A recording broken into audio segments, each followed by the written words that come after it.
Ever since their introduction in 2018, dungeons have been a staple of endgame PvE content in Destiny 2. Look at this chart of player activity if you need proof, but it's undeniable that dungeons are one of this game's most popular activities. In case you don't know, a dungeon is a 3-player activity in which players must solve puzzles and perform mechanics to defeat bosses and pass encounters. Think of it like a small raid. While dungeons are designed to be tackled by a full fire team of 3 guardians, they're also designed with someone else in mind, the solo player. For the player bold or stupid enough, there exists a challenge. Solo Flawless, completing a dungeon on your own without a single death. Sadly, I am one of those players, and I believe I'm on the stupid end of the spectrum. Regardless, here's my journey to clear Solo Flawless Spire of the Watcher.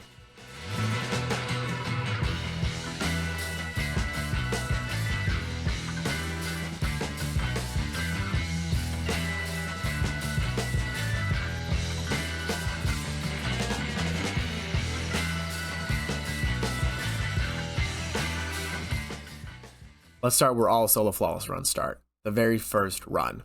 This isn't solo, this isn't flawless. This is where we learn the mechanics and general flow of the dungeon. I did this live on my Twitch channel, which you can find linked below. My friends Zach and Momo joined me on this stream, and you can follow them both down below, but here's some highlights from that stream. And the entire world screeched to a halt when Dim went down. So this is what COVID was like for non-gamers. He died in literally like 2019. What do you mean? Literally too soon. It's always too soon. You sound like my family when they're like, I can't believe our great-grandmother of 98 died. She died too soon. And I was like, did she really die too soon? I think that's a little different. Seems like a you issue. I don't know. I kinda don't want it to be my issue though. Well, then you can also blame it on Cade because he's dead. So it's not like, what's he gonna do? Argue back at you? Are you victim shaming a dead motherfucker for being dead? That's not cool, Molo. Well, I like the hardwood 60. floors. It's a nice. Oh yeah, it is a nice touch, but there's still like some exposed metal here. I'm assuming this isn't just gonna open, right? I'm assuming that's an OSHA violation. Guys, oh, okay. I was about to say. Remember how Dalton said I'm great at horizontal jumping? I don't know if you should res me because I don't know if you can get back up. Oh, what Yeah. the fuck? Zach! How'd you get down there? What? How Guys, do you remember 0 Hour? Bro, this is just like 0 Hour.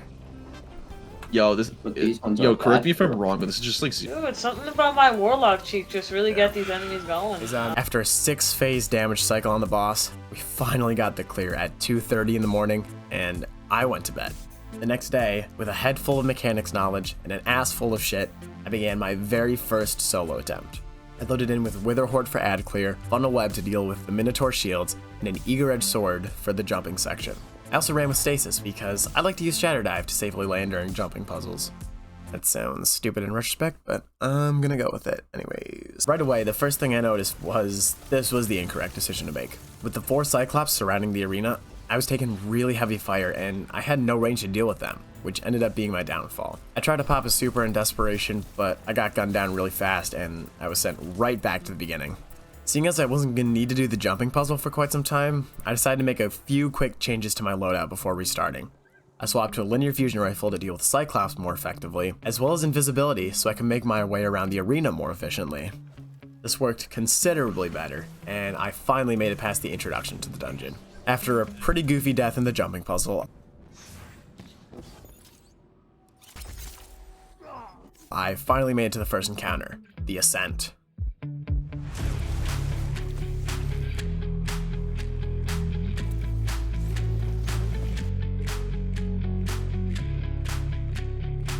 Since the encounter takes place in a pretty large and open space, I thought it would be a good idea to switch back to Eager Edge for a bit of extra mobility. I actually ended up clearing it on my first try. Now, let me be clear. This run was far from perfect. I could definitely do some work on learning the wire paths, and Liar's Handshake didn't provide me the most value, but it still got the job done.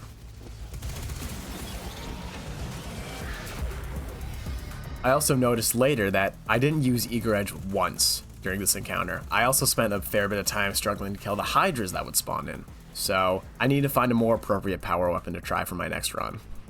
I continued climbing and made my way to the second fight. This is where shit began to hit the fan.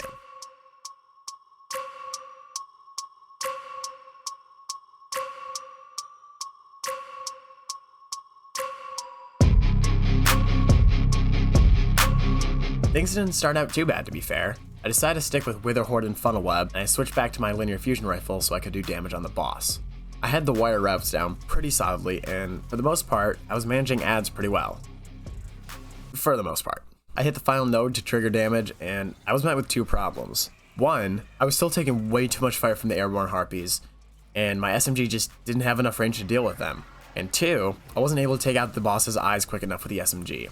After a pitiful damage phase that ended with my body being slammed into the pillar, I knew it was time to try something else. I made two changes on my next attempt. First, I changed to Night Stalker and Akelous for invisibility spam. This also meant that I could build into Well of Tenacity more easily and use my elemental wells for damage resistance. On top of that, I tried switching to Ahmed for a bit more range.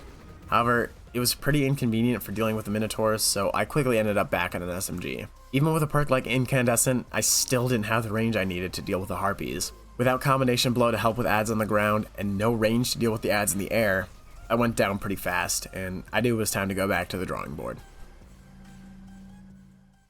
I thought on it for a while. Not just the second encounter, but everything I've done so far.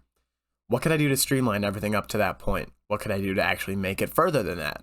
Frustrated and confused, I turned to Twitter for help, praying that someone in my timeline would pass along some good advice. And to my fortune, a few friends replied. Some suggested SMGs, some suggested fusion rifles, and... What's this? Forerunner has also been used. You one-shot eyes in a single shot. Huh. With a slew of new suggestions, I carefully crafted the loadout that would carry me to success.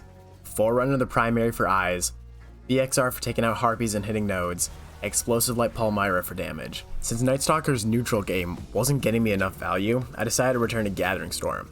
However, this time I went with Assassin's Cowl as my exotic. Handshake and cross counter are strong, but pairing invisibility with a melee crazy Arcstrider was too good to pass up.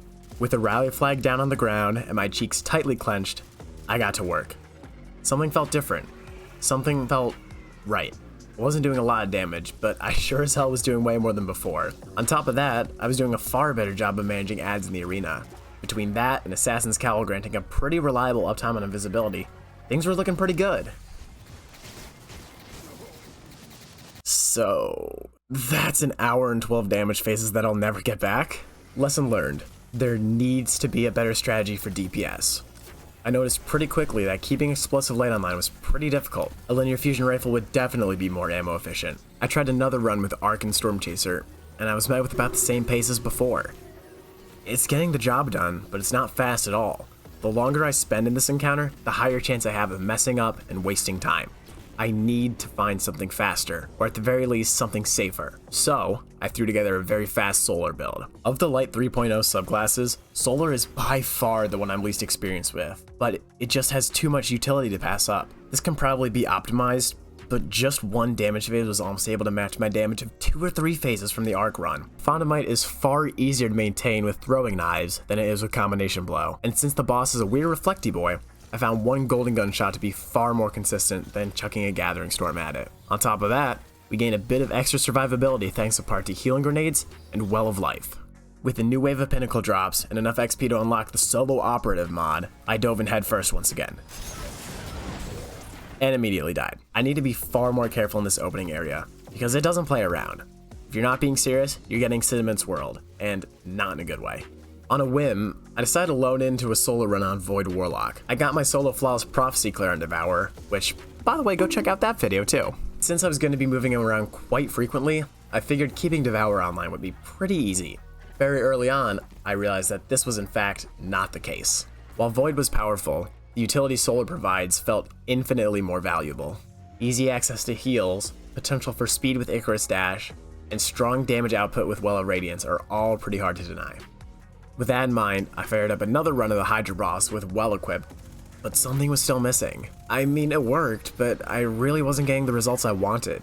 Forerunner was a great tool for destroying eyes, but I sacrificed a lot of damage as a result. I needed something to make up for that. Frustrated, I swapped back to my Hunter, returning to my Solar build. This time though, I changed some things up. For one thing, I swapped off of Forerunner and onto Izanagi's Burden. The more time I spent on an encounter, the higher chance I had of messing up and wiping. I needed anything that could put out more damage, and I decided on Izanagi. On top of that, I ran a Callous mini tool with Incandescent for dealing with eyes and harpies. And to round off our loadout for DPS, we have Cataclysmic. For mods, we're running a combination of Elemental Well mods and Charge with Light mods. We're rocking the standard Melee Wellmaker and Font of Might. We're also running Elemental Charge, High Energy Fire, and Supercharged. This is going to allow us to stack damage buffs with Solo Operative, Font of Might, and High Energy Fire. It's unnecessarily complicated, but I think it'll get the job done. Our subclass is what saw the most changes. We've kept our Infinite Knives build going, and our Healing Grenade spam isn't going anywhere. But we've made other improvements. Thanks to these fragments, our recovery and radiant effects are enhanced. I started the encounter, but something felt different. And I know I've said that already, but I really mean it this time. My shields almost never broke. I was able to keep my buffs online pretty consistently. I actually hit my SMG shots on eyes this time. In 8 phases and 40 minutes, I had cleared Akelous solo for the first time. Let's fucking go! Coming out of this encounter, I think I'd probably swap off of Izanagi's to Witherhoard. Once I unlock Weakened Clear, Witherhoard is going to boost my overall damage higher. Izanagi worked for the time being, but it's definitely outclassed in this scenario. After a few more fan deaths than I care to admit. Spawn. No, small L, small L. I mean, don't we all have L's though? How many L's did Newton have while he was proving that gravity exists? Okay. And this part's actually the easier one, I think. Oh. No, come on! Come! Oh, fuck me. Alright. Let me figure out where our door is right here. There we go. Okay, okay. I met my most formidable opponent, Persys.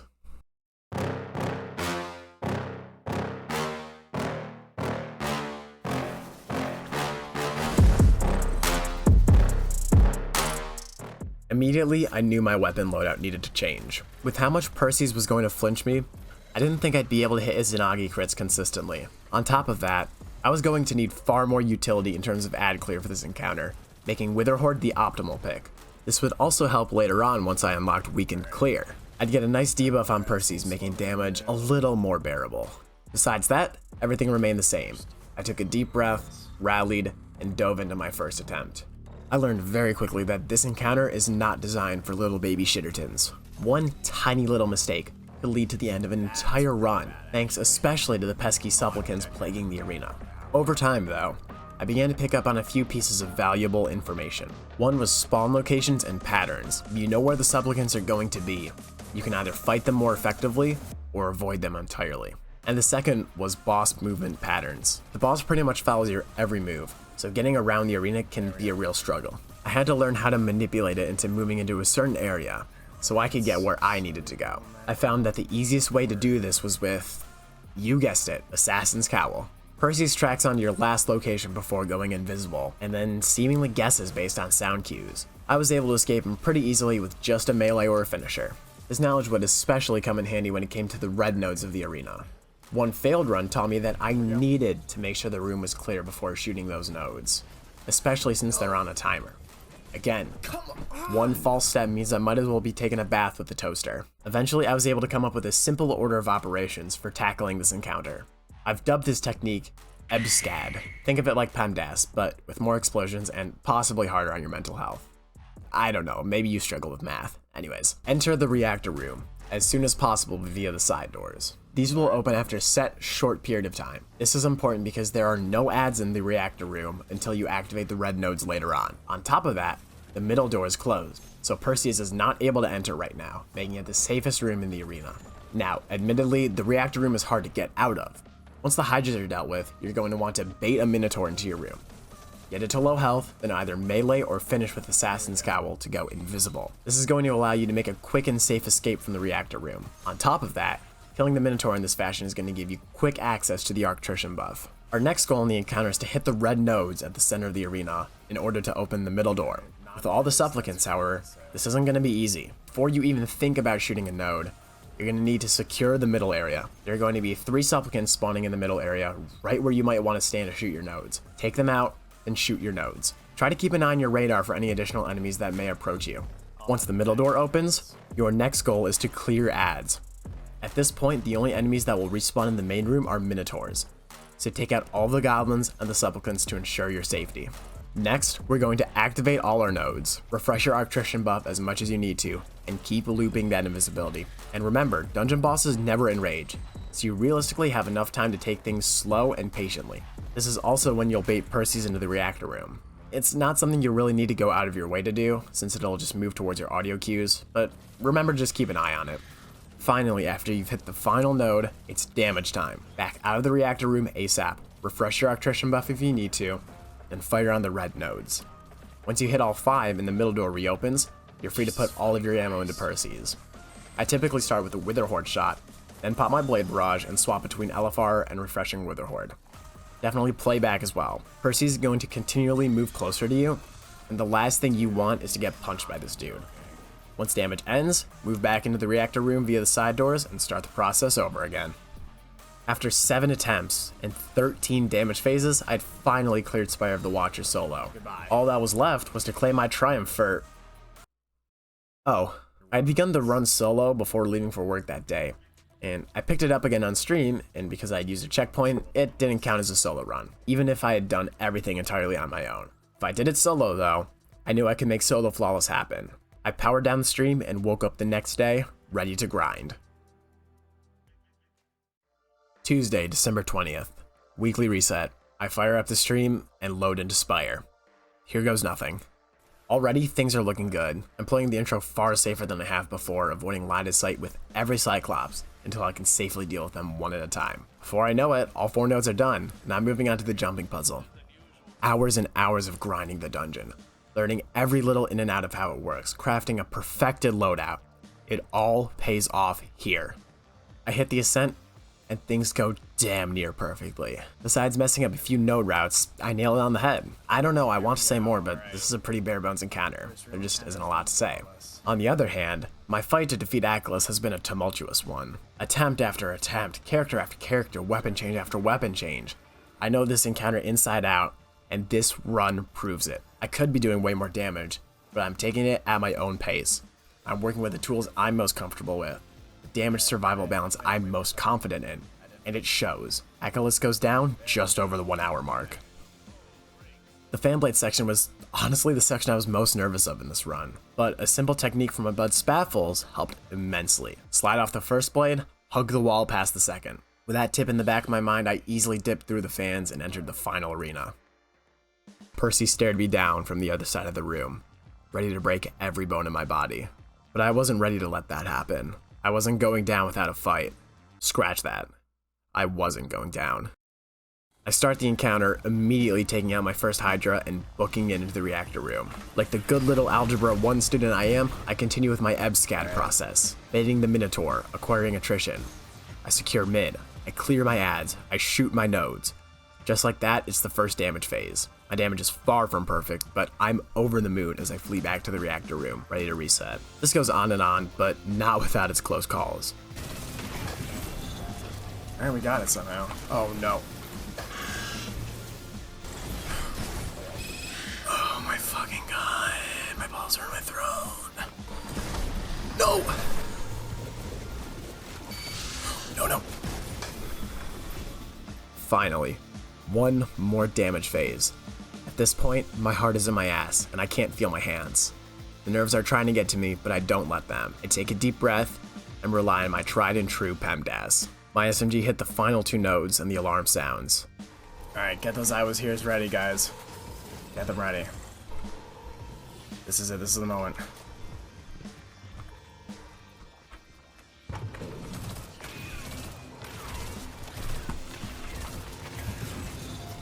Get them ready, get them all ready. Chad, I want you to pop the fuck off when we get this.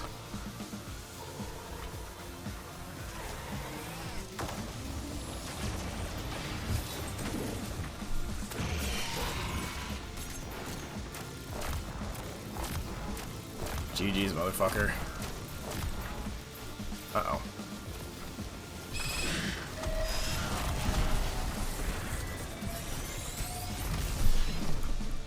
It's done. Let's fucking go. After 2 hours, 12 minutes, and 5 seconds, it's done. Solo, flawless. Let's fucking... Still no freaking cowboy hat, though. If you want to try for a solo flawless dungeon, I'd strongly recommend either Pit of Heresy or Grasp of Avarice.